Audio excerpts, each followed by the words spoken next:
आज हम आपके लिए लेकर आए हैं इतिहास की पुस्तक जो है कक्षा 8 की, उसका जो है पार्ट 9 जो चल रहा था उसका पार्ट 2 हम लेकर आए हैं। पार्ट 1 में हमने क्या क्या सीखा था उसको एक बार रिवाइज कर लेते हैं। 1919 में जो है रॉलेट एक्ट पास हुआ था। सत्याग्रह आंदोलन इसी के विरोध में फरवरी सन 1919 में गांधी जी ने आरंभ किया था। ठीक है, और इसके अतिरिक्त हमने जलियांवाला कांड जो है 13 अप्रैल 1919 को हुआ था। इसके विरोध में रविन्द्रनाथ टैगोर ने अपनी सर की उपाधि जो है वापस कर दी थी। और ये जो है पंजाब के अमृतसर में हुआ था। असहयोग आंदोलन 1920 से 1922 ईस्वी तक था और इसको जो है 12 फरवरी 1922 को जो है गांधी जी ने वापस ले लिया था। क्यों वापस लिया था? क्योंकि चौरी चौरा कांड जो गोरखपुर जिले में, उत्तर प्रदेश के गोरखपुर जिले में चौरी चौरा नामक स्थान पर जो कांड हुआ था और थाना जला दिया गया था, उससे दुख पहुंचा काफ़ी गांधी जी को। और उन्होंने यह जो है क्योंकि उन्होंने अहिंसात्मक मार्ग अपनाया था और हिंसा भड़कने की वजह से वो जो है बहुत दुखी हुए और 12 फरवरी 1922 को उन्होंने यह असहयोग आंदोलन वापस ले लिया और स्थगित कर दिया उसे। ठीक है, और भी बहुत कुछ पॉइंट हमने देखे थे, तो चलिए आज हम देखते हैं उसी क्रम में आगे। अगला पॉइंट है सशस्त्र क्रांतिकारियों का आंदोलन। प्रथम विश्व युद्ध के दौरान क्रांतिकारी आंदोलनकारियों को बुरी तरह कुचल दिया गया। बहुत से नेता जेल भेज दिए गए और शेष इधर उधर बिखर गए। 1920 ईस्वी के प्रारंभ में क्रांतिकारियों को जेल से रिहा कर दिया गया। इसके कुछ समय बाद ही कांग्रेस ने असहयोग आंदोलन छेड़ दिया। क्रांतिकारी सशस्त्र क्रांति का रास्ता छोड़कर असहयोग आंदोलन में शामिल हो गए, किंतु असहयोग आंदोलन को एकाएक वापस ले लेने से क्रांतिकारियों की उम्मीदों पर पानी फिर गया। इन क्रांतिकारियों ने पुनः अपना क्रांतिकारी संगठन बनाना प्रारंभ कर दिया। इसके नेता पुराने क्रांतिकारी सचिंद्रनाथ साययाल, राम प्रसाद बिस्मिल तथा योगेश चंद्र चटर्जी थे। आगे है काकोरी कांड। ये कब हुआ? ये भी इतिहास में बहुत महत्व रखता है।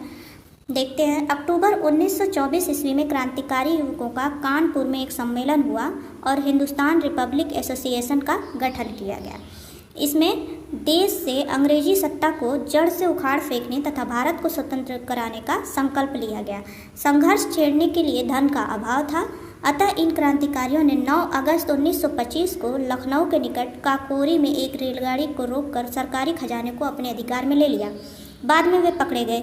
इस लूट कांड में पंडित राम प्रसाद बिस्मिल, रोशन सिंह, राजेंद्र लाहिड़ी तथा अशफाकुल्ला खां को फांसी दी गई। अन्य व्यक्तियों को आजीवन कारावास की सजा देकर अंडमान भेज दिया गया और 17 लोगों को लंबी सजाएं सुनाई गई। चंद्रशेखर आज़ाद फरार हो गए। ये काकोरी कांड कब हुआ? 9 अगस्त 1925 ईस्वी को। ठीक है, अगला पॉइंट है लाहौर कांड। भगत सिंह और राजगुरु ने दिसंबर 1928 ईस्वी को साइमन कमीशन का विरोध करते हुए लाला लाजपत राय को लाठी से चोट पहुंचाने वाले पुलिस व्यक्तियों का नेतृत्व करने वाले अंग्रेज उच्च अधिकारी सैंडर्स की हत्या कर दी। सरकारी नीतियों के विरोध में 8 अप्रैल 1929 को भगत सिंह और बटुकेश्वर दत्त ने दिल्ली की केंद्रीय विधानसभा में बम फेंका। बम से नुकसान नहीं हुआ, दोनों वहां से भागे नहीं और पुलिस ने उन्हें गिरफ्तार कर लिया। भगत सिंह एवं उनके साथियों पर सैंडर्स हत्याकांड से संबंधित मुकदमा लाहौर में चलाया गया। 7 अक्टूबर 1930 को भगत सिंह, राजगुरु, सुखदेव को फांसी की सजा सुनाई गई। ठीक है, फांसी की सजा सुनाई गई थी 7 अक्टूबर 1930 को भगत सिंह, राजगुरु और सुखदेव को। लाहौर में उनको 23 मार्च 1931 को फांसी दे दी गई। जी ठीक है, ये जो फांसी जो है दी गई, सजा सुनाई गई 7 अक्टूबर 1930 को और फांसी दी गई 23 मार्च 1931 को। यह मुकदमा लाहौर कांड के नाम से प्रसिद्ध है। सत्ता के दमन ने धीरे धीरे क्रांतिकारी आंदोलनों को निर्बल कर दिया।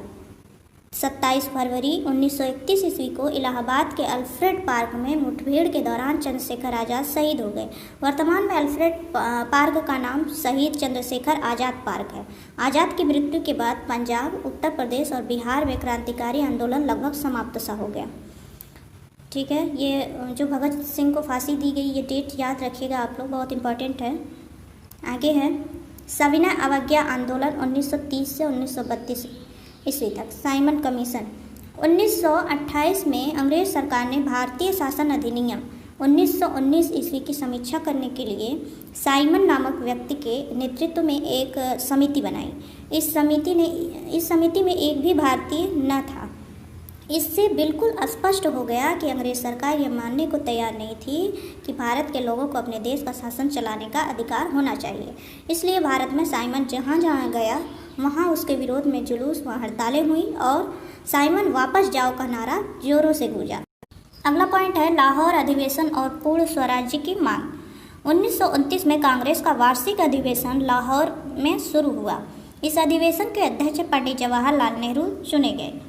ठीक है, वार्षिक अधिवेशन का कांग्रेस का शुरू हुआ लाहौर में, ये 1929 की बात हो रही है, और इस अधिवेशन के अध्यक्ष पंडित जवाहरलाल नेहरू चुने गए। ब्रिटिश सरकार को नेहरू रिपोर्ट स्वीकार करने के लिए 31 दिसंबर 1929 की समय सीमा समाप्त हो चुकी थी। इसलिए राष्ट्रीय कांग्रेस ने रावी नदी के तट पर 31 दिसंबर 1929 की रात्रि 12 बजे तिरंगा झंडा फहराया और पूर्ण स्वराज की मांग का प्रस्ताव पारित किया।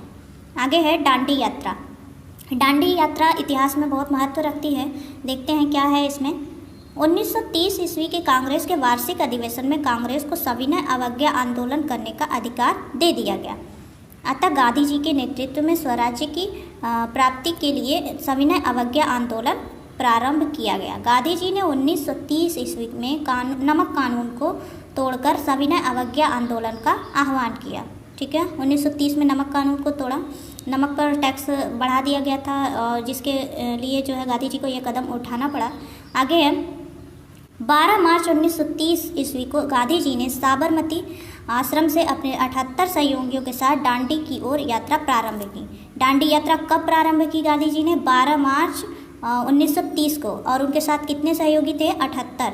ठीक है, ये संख्या याद रखनी है आपको। तथा 6 अप्रैल 1930 ईस्वी में दांडी पहुंचकर गांधी जी ने समुद्र के किनारे नमक बनाकर अंग्रेजों का कानून तोड़ दिया।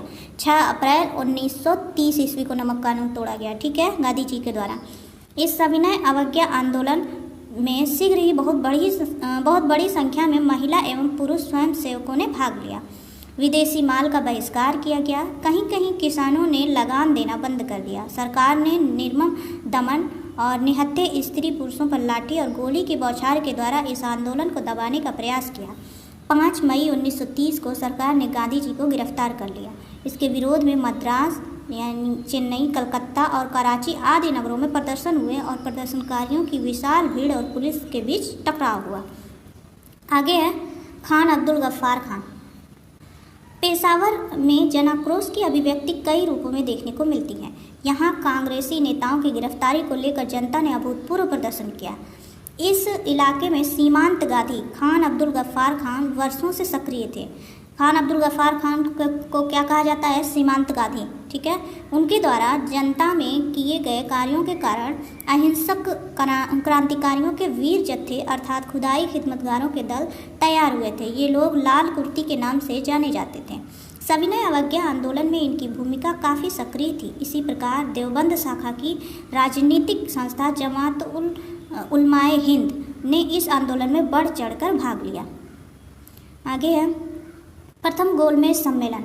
ये देखिए आप, ये इसमें जितने भी पॉइंट हैं ये आपका बेस तैयार करते हैं। ये इन किताबों को का वीडियो बनाने का एक ही उद्देश्य है कि आपका बेस जो है, हमारी परिषदीय किताबों में इतनी इम्पोर्टेंट नॉलेज होती हैं कि अगर हम जो है इसको ध्यान से पढ़ें, इसको सही प्रकार से जो है इसके द्वारा शिक्षा लें, तो हमारा बेस इतना मजबूत हो जाएगा कि आगे चल के आप किसी भी एग्ज़ाम को बहुत आसानी से क्रैक कर सकते हैं, बहुत थोड़ी सी मेहनत। क्योंकि यहाँ पे देखिए हर चीज़ का, हर टॉपिक को थोड़ा थोड़ा कवर कर दिया गया है।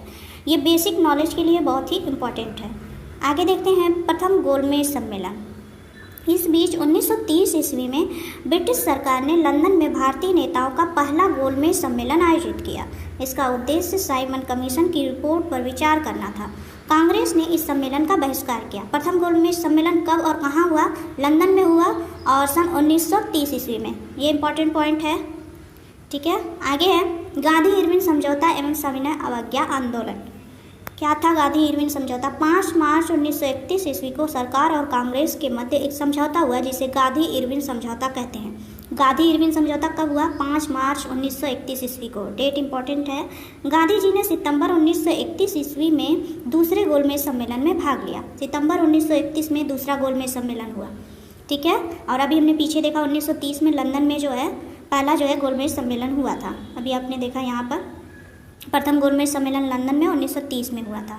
ठीक है, और ये है दूसरा सितंबर 1931 में जो है जिसमें गांधी जी ने भाग लिया। पहले का बहिष्कार किया गया था।